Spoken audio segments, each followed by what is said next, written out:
Hadith 1. Narrated Umar bin al-Khattab. I heard Allah's Messenger saying, "The reward of deeds depends upon the intentions, and every person will get the reward according to what he has intended. So whoever emigrated for worldly benefits or for a woman to marry, his emigration was for what he emigrated for." Hadith 2. Narrated Aisha, the mother of the faithful believers. Al-Harith bin Hisham asked Allah's Messenger, "O Allah's Messenger, how is the divine inspiration revealed to you?" Allah's Messenger replied, "Sometimes it is revealed like the ringing of a bell. This form of inspiration is the hardest of all, and then this state passes off after I have grasped what is inspired. Sometimes the angel comes in the form of a man and talks to me, and I grasp whatever he says." Aisha added, "Verily I saw the Prophet being inspired divinely on a very cold day, and noticed the sweat dropping from his forehead as the inspiration was over." Hadith 3. Narrated Aisha, the mother of the faithful believers. The commencement of the divine inspiration to Allah's Messenger was in the form of good dreams which came true like bright daylight, and then the love of seclusion was bestowed upon him. He used to go in seclusion in the cave of Hira, where he used to worship Allah alone, continuously for many days before his desire to see his family. He used to take with him the journey food for the stay, and then come back to his wife, Khadijah, to take his food likewise again, till suddenly the truth descended upon him while he was in the cave of Hira. The angel came to him and asked him to read. Then the Prophet Mu'Qurbinei replied, "I do not know how to read." The Prophet Mirashotens added, "The angel caught me forcefully and pressed me so hard that I could not bear it any more. He then released me and again asked me to read, and I replied, 'I do not know how to read.' Thereupon he caught me again and pressed me a second time till I could not bear it any more. He then released me and again asked me to read. But again I replied, 'I do not know how to read, or what shall I read?' Thereupon he caught me for the third time and pressed me, and then released me and said, 'Read in the name of your Lord, who has created all that exists, created man from a clot. Read, and your Lord is the most generous.' 96.1, 96.2, 96.3. Then Allah's Messenger returned with the inspiration and with his heart beating severely. Then he went to Khadijah bint Khuwaylid and said, 'Cover me, cover me.' They covered him till his fear was over, and after that he told her everything that had happened and said, 'I fear that something may happen to me.'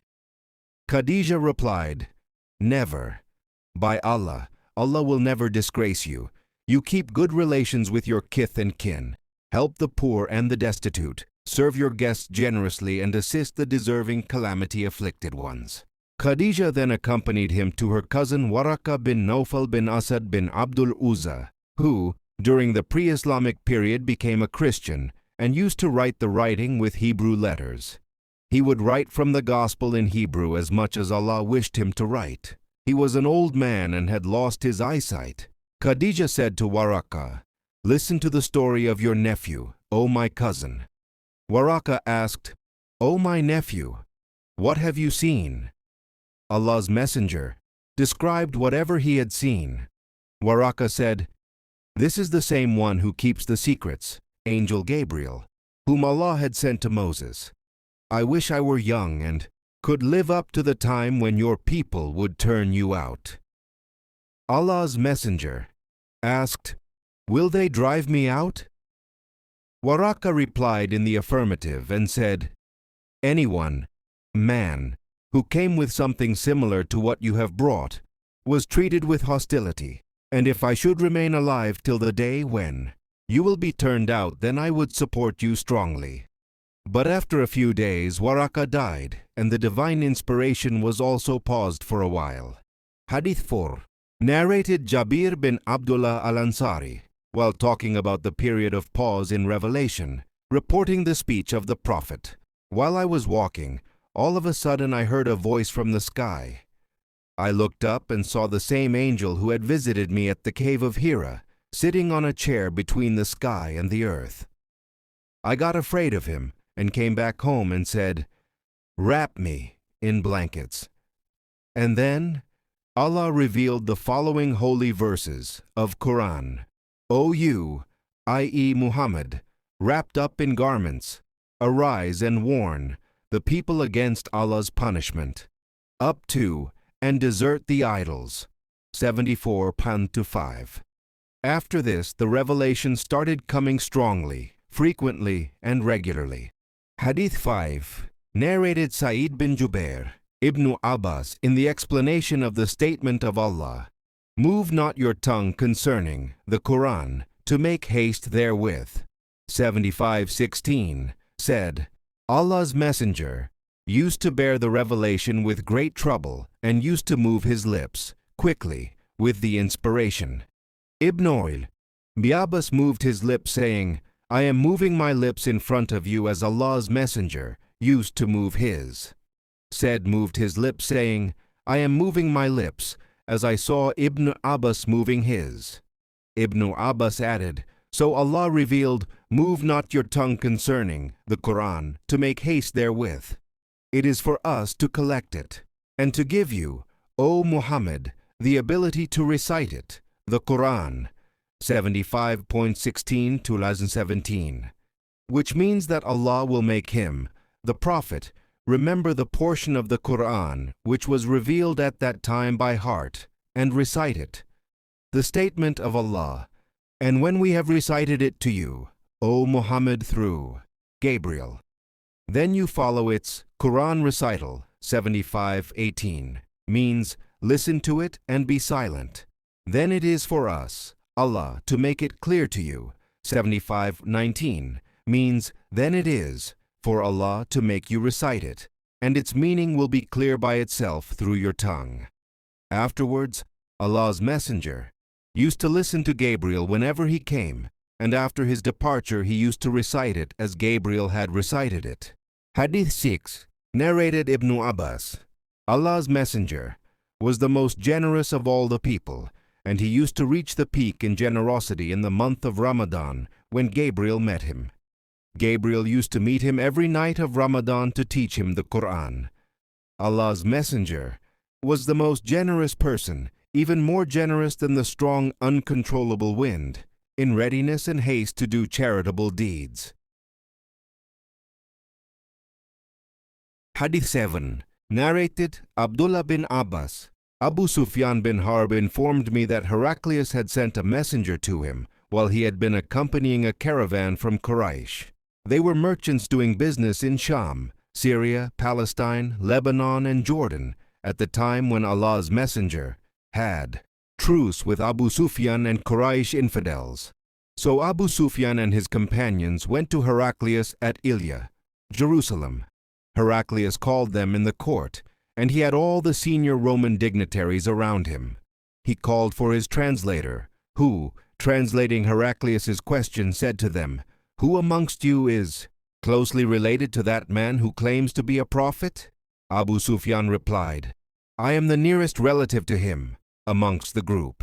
Heraclius said, "Bring him, Abu Sufyan, close to me, and make his companions stand behind him."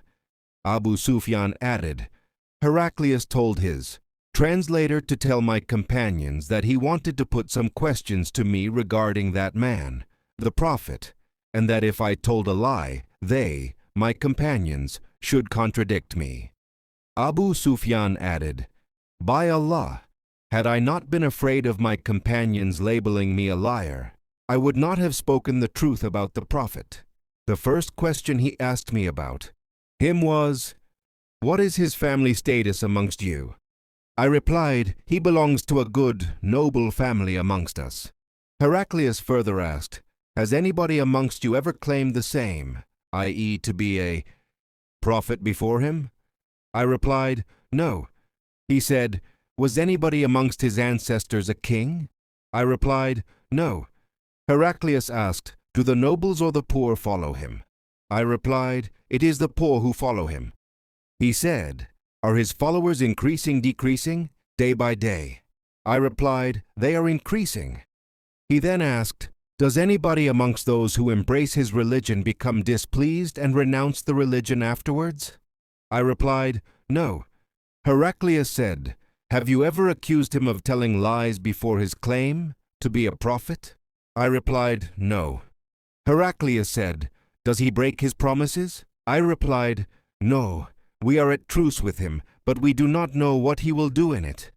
I could not find opportunity to say anything against him except that. Heraclius asked, "Have you ever had a war with him?" I replied, "Yes." Then he said, "What was the outcome of the battles?" I replied, "Sometimes he was victorious and sometimes we." Heraclius said, "What does he order you to do?" I said, "He tells us to worship Allah and Allah alone, and not to worship anything along with him, and to renounce all that our ancestors had said. He orders us to pray, to speak the truth, to be chaste, and to keep good relations with our kith and kin." Heraclius asked the translator to convey to me the following: "I asked you about his family, and your reply was that he belonged to a very noble family. In fact, all the apostles come from noble families amongst their respective peoples. I questioned you whether anybody else amongst you claimed such a thing. Your reply was in the negative. If the answer had been in the affirmative, I would have thought that this man was following the previous man's statement. Then I asked you whether anyone of his ancestors was a king. Your reply was in the negative, and if it had been in the affirmative, I would have thought that this man wanted to take back his ancestral kingdom. I further asked whether he was ever accused of telling lies before he said what he said, and your reply was in the negative. So I wondered how a person who does not tell a lie about others could ever tell a lie about Allah.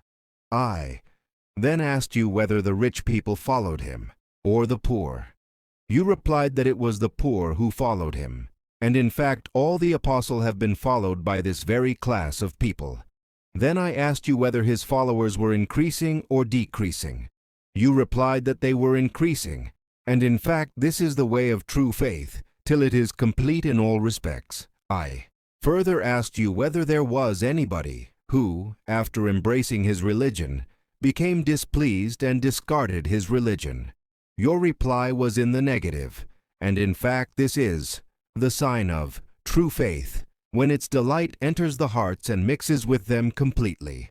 I asked you whether he had ever betrayed. You replied in the negative, and likewise the apostles never betray. Then I asked you what he ordered you to do. You replied that he ordered you to worship Allah and Allah alone, and not to worship anything along with him, and forbade you to worship idols, and ordered you to pray, to speak the truth, and to be chaste.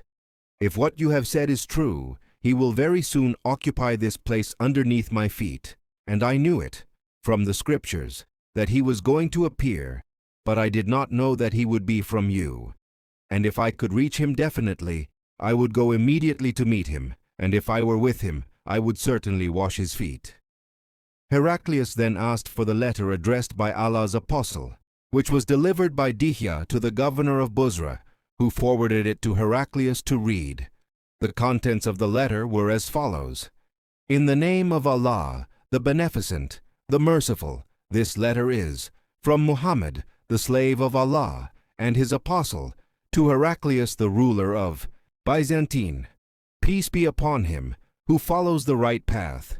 Furthermore, I invite you to Islam, and if you become a Muslim, you will be safe, and Allah will double your reward. And if you reject this invitation of Islam, you will be committing a sin of varisiyin, tillers, farmers, i.e. your people. And Allah's statement, O people of the scripture, come to a word common to you and us, that we worship none but Allah, and that we associate nothing in worship with him, and that none of us shall take others as lords beside Allah. Then, if they turn away, say, bear witness that we are Muslims, those who have surrendered to Allah." 364. Abu Sufyan then added, when Heraclius had finished his speech and had read the letter, there was a great hue and cry in the royal court, so we were turned out of the court. I told my companions that the question of Ibn Abi Kabsha, the Prophet, Muhammad, has become so prominent that even the king of Bani al-Asfar, Byzantine, is afraid of him. Then I started to become sure that he, the Prophet, would be the conqueror in the near future, till I embraced Islam, i.e., Allah guided me to it. The sub-narrator adds, Ibn an-Natur was the governor of Laya, Jerusalem, and Heraclius was the head of the Christians of Sham. Ibn an-Natur narrates that once while Heraclius was visiting Ilia, Jerusalem, he got up in the morning with a sad mood. Some of his priests asked him why he was in that mood. Heraclius was a foreteller and an astrologer. He replied, At night when I looked at the stars, I saw that the leader of those who practice circumcision had appeared, become the conqueror. Who are they who practice circumcision? The people replied, Except the Jews, nobody practices circumcision, so you should not be afraid of them. Jews, just issue orders to kill every Jew present in the country. While they were discussing it, a messenger sent by the king of Ghassan to convey the news of Allah's messenger to Heraclius was brought in. Having heard the news, he, Heraclius, ordered the people to go and see whether the messenger of Ghassan was circumcised. The people, after seeing him, told Heraclius that he was circumcised. Heraclius then asked him about the Arabs. The messenger replied, Arabs also practice circumcision. After hearing that, Heraclius remarked that sovereignty of the Arabs had appeared. Heraclius then wrote a letter to his friend in Rome, who was as good as Heraclius in knowledge.